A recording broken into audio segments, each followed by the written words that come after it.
और मेरे प्यारे भाई कहां मिलेंगे मेरे दोस्तों, यहां पे मिलने क्यू पर। तो आप मुझे बताओ ये वाला जो एंगल क्यू होगा मेरे प्यारे भाई, सॉरी क्यू नहीं, इसको नाम देता हूं आर, यहां पे मिलते आर पर। तो मुझे जवाब दीजिए कि ये वाला जो एंगल बनेगा मेरे दोस्तों R, angle C R D, angle C R D, ये बताओ ये कितना होगा भाई। सेम इसी तरीके से मैंने एंगल सी और एंगल डी, ये दो लगातार एंगल है, इन दोनों एंगल के बाइसेक्टर खींचे जो एक दूसरे को यहां पे मिले आर पर जाके। तो ये जो एंगल सी आर डी होगा मेरे प्यारे बच्चों, ये कितना होगा? This angle C R D will be what? जल्दी से जवाब दीजिए। वेरी गुड, ये हुई ना शेरों वाली बात। हाँ वेरी गुड मेरे दोस्त, आप बिल्कुल सही बोला मेरे दोस्तों कि ये जो एंगल मैंने एंगल सी और एंगल डी का बाइसेक्टर खींचा, तो ये जो एंगल बनेगा वो बाकी जो अदर टू वर्टेक्स है ए और बी, उन दोनों का आधा होगा। बाकी जो अदर वर्टेक्स है ए और बी, उन दोनों का एवरेज होगा angle A plus angle B बटे 2। यहां तक किसी भी स्टूडेंट को कोई doubt, angle A plus angle B बटे 2, इन दोनों को जोड़ के आधा कर देंगे। ठीक है मेरे प्यारे, आप बोलोगे जी सर बिल्कुल सही। तो आपने क्या देखा कि आपके पास एक मुटका क्वाड्रिलेटरल था, आपके पास क्या था? एक मुटका क्वाड्रिलेटरल था, बड़ा वाला क्वाड्रिलेटरल। ये बड़ा क्वाड्रिलेटरल है एबीसीडी। आपने क्या किया? इसके दो लगातार एंगल के बाइसेक्टर खींचे, एबी का बाइसेक्टर खींचा, सीडी का बाइसेक्टर खींचा। ऐसा करने से एक और क्वाड्रिलेटरल बन गया पीक्यूआरएस। ऐसा करने से एक और क्वाड्रिलेटरल बन गया पीक्यूआरएस। आप बोलोगे जी सर बिल्कुल सही, पीक्यूआरएस बन गया। तो मेरे प्यारे भाई जवाब दीजिएगा मेरे सुंदर दोस्तों पीक्यूआरएस कि ये जो बना है मेरे दोस्तों नया जो क्वाड्रिलेटरल बना, जो छुटका क्वाड्रिलेटरल बना है, इसमें ये एंगल पी, ये एंगल पी है, ये एंगल आर है। What is this? Is angle P, this is angle R. तो आप मुझे बताइए कि यहां एंगल पी और एंगल आर का सम कितना है? जवाब दीजिए, एंगल पी और एंगल आर का सम कितना है? तो अगर आप इन दोनों एंगल का सम देखेंगे, ये एंगल पी है, ये एंगल आर है, इन दोनों का सम क्या आएगा? A plus B plus C plus D बटे 2। भाई बटे तो 2 है, ऊपर क्या है? ऊपर है angle A plus angle B plus angle C plus angle D, यानी कि 360 डिग्री। भाई ये angle A plus angle B plus angle C plus angle D 360 बटे 2 यानी कि 180 डिग्री। आप बोलोगे जी सर बहुत बढ़िया। तो कहने का मतलब क्या हुआ? कहने का मतलब ये हुआ कि ये जो एंगल पी और ये एंगल आर, इन दोनों का सम 180 डिग्री हो गया। तो बाकी के जो दो एंगल बचे हैं क्यू और एस, इन दोनों का सम भी कितना होगा? तो आपका जवाब होगा सर इन दोनों का सम भी 180 डिग्री बनेगा। मतलब ये जो छोटा छुटका सा जो क्वाड्रिलेटरल बना है ये कैसा है? तो आपका जवाब होगा सर एक साइक्लिक क्वाड्रिलेटरल बना है, इसके चारों वर्टेक्स जो हैं वो एक सर्कल की परिधि पे होंगे। ये एक साइक्लिक क्वाड्रिलेटरल बना है। तो मेरे दोस्तों ये एक बहुत इंपॉर्टेंट कंसेप्ट है, लिख लीजिए। पहले मैं लिख रहा हूं, quadrilateral, quadrilateral formed by, quadrilateral formed by angle bisector,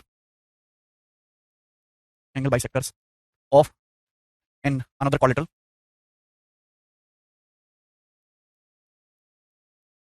will always be a cyclic quadrature।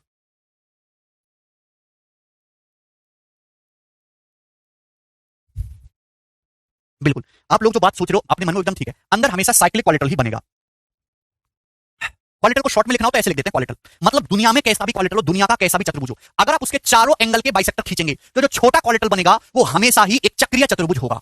Concept सभी के दिमाग में आ गया? फिर से कहता हूं, आप दुनिया का कोई भी चतुर्भुज लीजिए, किसी भी चतुर्भुज में चारों कोणों के कोण समद्वि भाजक को मिलाने से, खींचने से जो नया छोटा चतुर्भुज बनता है वो हमेशा ही एक चक्रीय चतुर्भुज होगा। क्लियर बात समझ? Will always be cyclic quadrilateral. ठीक है मेरे दोस्तों, ठीक है ना? Will always be cyclic quadrilateral. कैसा भी क्वाड्रिलेटरल दुनिया में दे रखा हो मेरे दोस्तों, अगर आप उसके चारों वर्टेक्स के बाइसेक्टर खींचोगे तो जो नया छोटा क्वाड्रिलेटरल बनेगा वो हमेशा ही एक साइक्लिक क्वाड्रिलेटरल, एक चक्रीय चतुर्भुज होगा। ठीक है, यहां तक किसी स्टूडेंट को कोई समस्या? हाँ, वो साइक्लिक क्वाड्रिलेटरल के अलावा कुछ और भी बन सकता है। हो सकता है कि वो रेक्टेंगल बन जाए, हो सकता है कोई स्क्वायर बन जाए, लेकिन उसकी कोई गारंटी नहीं है। ठीक है ना? लेकिन इस बात की जरूर गारंटी है कि वो कुछ बने ना बने, वो साइक्लिक क्वाड्रिलेटरल जरूर होगा। बाहर वाला कुलदीप कैसा भी हो, साइक्लिक हो ना हो, कोई फर्क नहीं पड़ता। भैया मेरे दोस्तों, मैंने आप यार मेरे शब्दों को क्यों नहीं सुनते हैं? बकर बकर बकर बकर करते हैं। किसी भी चतुर्भुज के चारों कोणों के समद्विभाजक खींचने से बना छोटा चतुर्भुज हमेशा ही एक चक्रीय चतुर्भुज होगा। किसी भी क्वाड्रिलेटरल में चारों एंगल के एंगल बाइसेक्टर खींचने से जो क्वाड्रिलेटरल बनेगा वो हमेशा ही एक साइक्लिक क्वाड्रिलेटरल बनेगा। ये सवाल 2 बार एग्जाम में आ रखा है। क्यों बनेगा साइक्लिक क्वाड्रिलेटरल? क्योंकि ये क्वाड्रिलेटरल पीक्यूआरएस ऐसा है। भाई ए आपके सामने बड़ा क्वाड्रिलेटरल था एबीसीडी, हमने इसके चारों एंगल के बाइसेक्टर खींचे, वो कहां मिल रहे हैं? पीआर पे मिल रहे हैं मेरे दोस्तों। तो छोटा क्वाड्रिलेटरल ऐसा बना है कि इसके आमने सामने का सम 180 डिग्री हो रहा है। एंगल पी और एंगल आर का सम 180 है, तो बाकी जो बचे एंगल क्यू और एंगल एस का सम भी 180 डिग्री होगा, क्योंकि टोटल 360 होता है। तो ये क्वाड्रिलेटरल एक स्पेशल बना है क्योंकि यहां पे आमने सामने का सम 180 डिग्री हो रहा है। That means it should be a cyclic quadrilateral.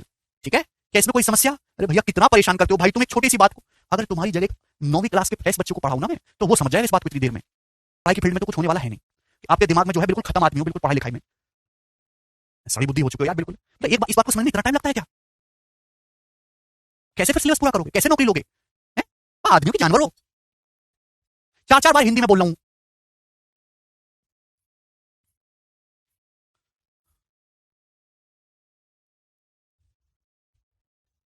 सवाल नंबर करिए जल्दी से 60, बिना पेन उठाए करना है। एक क्वाड्रिलेटरल एबीसीडी में एंगल सी 72 डिग्री है, एंगल डी 28 डिग्री है। एंगल ए और एंगल बी के जो बाइसेक्टर है वो ऊपर मिलते हैं। तो आपसे पूछा एंगल एओबी क्या होगा? डायग्राम बनाने की जरूरत नहीं है, आपके पास एक क्वाड्रिलेटरल है एबीसीडी, एंगल सी 72 है, एंगल डी 28 डिग्री है। ठीक है भाई, एंगल ए और एंगल बी के जो बाइसेक्टर है वो कहां पर मिल रहे हैं? ऊपर मिल रहे हैं। तो ये जो एंगल एओबी होगा कितना होगा?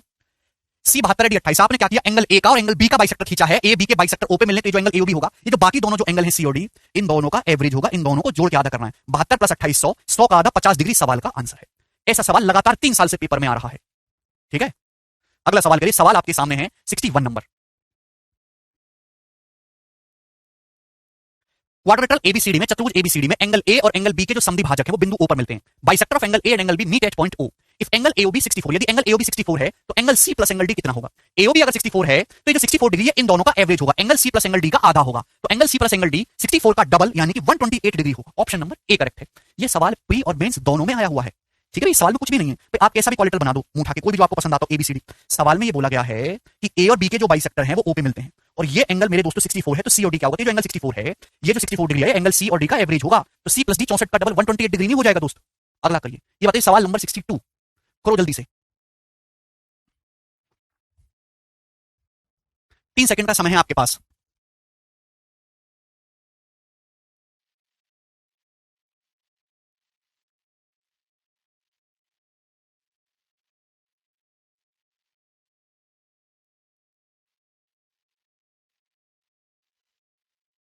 ओके भाई, क्वाड्रिलेटरल एबीसीडी में सी और डी के बाइसेक्टर ई पे मिलते हैं, एंगल सीडी 56 है, अगर ये सीडी 56 है तो एवरेज है, ये दो संख्याओं ए और बी का एवरेज है, अगर 56 है तो ए और बी का सम दुगना होना चाहिए 112, ये 49 है, तो एंगल बी कितना आएगा? 112 में से 49 घटाएंगे 63 डिग्री।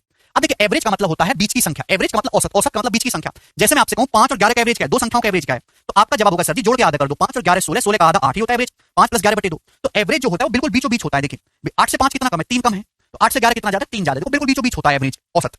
दो संख्याओं को जोड़ के आधा करना। अगर दो भाई सी और डी के बाइसेक्टर ई पे मिलते हैं, एंगल सीडी 56 है तो एवरेज होना चाहिए, अगर एंगल ए 49 है तो आपसे एंगल बी पूछा है तो this will be the average, इन दोनों का एवरेज 56 डिग्री होना चाहिए। भाई अगर ये 7 कम हो रहा है तो 7 ज्यादा हो जाएगा, 56 से 7 ज्यादा यानी कि 63 डिग्री, तो एंगल भी 63 हो जाएगा।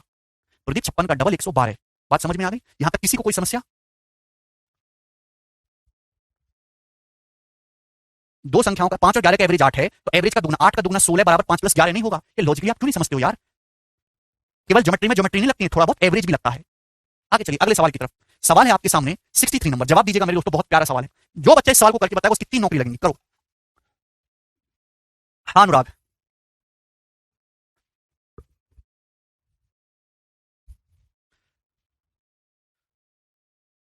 ये आपको फॉर्मुला लिख के नहीं करना, विदाउट पेन करना है। 56 एवरेज, 7 का मैं 7 ज्यादा होगा, 63 बात समाप्त।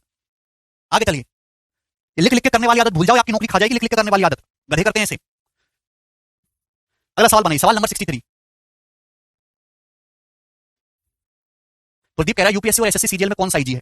प्रदीप, जो लड़के ऐसे सवाल पूछते हैं उनके लिए कोई भी ईजी नहीं है, क्योंकि जिनका निकलना होता है वो सवाल ही नहीं पूछते, ये चुपचाप रहते हैं, निकालते नौकरी लेते हैं, अधिकारी बनते हैं और पतले रास्ते से निकल जाते हैं। बाकी दुनिया कई सालों तक कंफ्यूज रहती है। ये बताइए, बहुत ही बेहतरीन सवाल है। ये 16 है, ये 30 है, ये 4, ये 12, 18, ये एंगल एक्स है, वाई है, ये जेड है। आपको एंगल एम एन निकालना है। एम ए एन का मतलब मेरे दोस्त आपको क्या निकालना है? आपको वाई निकालना है। आपको क्या निकालना है? वाई। इस सवाल में आपको एंगल वाई निकालना है, ठीक है ना? ये वाला एंगल बीच का आपको निकालना है, वाई, एम ए एन। बताइए कैसे होगा? वाई करो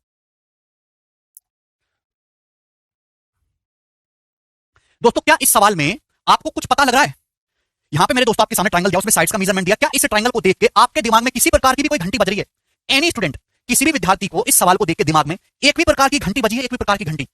बिल्कुल सही। रितेश ने बोला सर ट्रिपलेट है, राइट एंगल ट्रायंगल बन रहा है। बिल्कुल अच्छी बात बोली आपने। भाई ये साइड कितनी है दोस्तों? 16, ये साइड कितनी है? 30, और ये साइड कितनी है? 4 12 16, 16 प्लस 18 34, ये साइड है 34। तो क्या ये ट्रिपलेट नहीं बन रहा? 16 30 और 34 एक पाइथागोरन ट्रिपलेट है।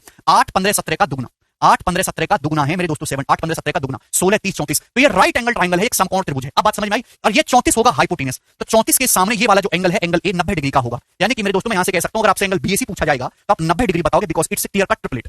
ये X plus Y plus Z, इन तीनों का सम 34 है, ठीक है ना? X plus Y plus Z 34, sorry 90 degree, 90 degree right angle triangle, 34 के सामने hypotenuse, this complete angle is 90 degree, X plus Y plus Z. आप बोलोगे जी सर बहुत बढ़िया, बहुत ही गोरा सवाल था, मस्त, ठीक है। आप बोलोगे जी सर, लेकिन यहां जो पूछा गया मेरे दोस्तों, वो क्या पूछा गया? वो पूछा गया एंगल वाई। अब कैसे करें? वेरी गुड, आशीष ने अब एक और चीज पकड़ी। आशीष ने बहुत सही बात जवाब दिया है कि सर यहां पे बीसीएसी बराबर है। बीसीएसी क्या बराबर है? बीसीएसी कहां से बराबर दिख रहे हैं तुमको? पगला गए हो क्या? बीएन और एबी बराबर है। देखिए ध्यान से देखिए, अगर किसी भी ट्रायंगल में दो साइड बराबर है तो दो एंगल सेम होगा। आप मुझे बताओ मेरे दोस्तों, मैं आपसे पूछना चाहता हूं ये साइड कितनी है? तो आपका जवाब होगा सर जी 16, 16। ये साइड बताओ, ये साइड कितनी है? तो ये 4 प्लस 12, ये भी कितनी है? 16। तो बच्चों क्या आपको दो साइड 16 16 दिखाई दे रही है? अगर आप ट्रायंगल एबीएन को देखेंगे, ट्रायंगल एबीएन को देखेंगे मेरे दोस्तों, भैया बुद्धि चलाया करो, बुद्धि। अगर किसी भी ट्रायंगल में दो साइड सेम है तो दो एंगल भी सेम होंगे। ये थीटा तो ये भी थीटा होगा, आइसोसेलेस ट्रायंगल है। अब ये साइड एबी 16 है, बीएन भी 16 है, 4 प्लस 12 16। तो भाई ये एंगल अगर आपका एक्स प्लस वाई हो रहा है, ये एंगल यहां से यहां तक एक्स प्लस वाई हो रहा है, तो ये वाला एंगल भी एक्स प्लस वाई होगा मेरे दोस्तों। ये एंगल भी एक्स प्लस वाई होगा। यहां तक किसी भी स्टूडेंट को कोई समस्या? आप बोलोगे नहीं सर, अगर ये एंगल एक्स प्लस वाई हो रहा है तो ये भी एक्स प्लस वाई हो गया, ठीक है। आप बोलोगे जी सर बिल्कुल सही। अब आया मजा।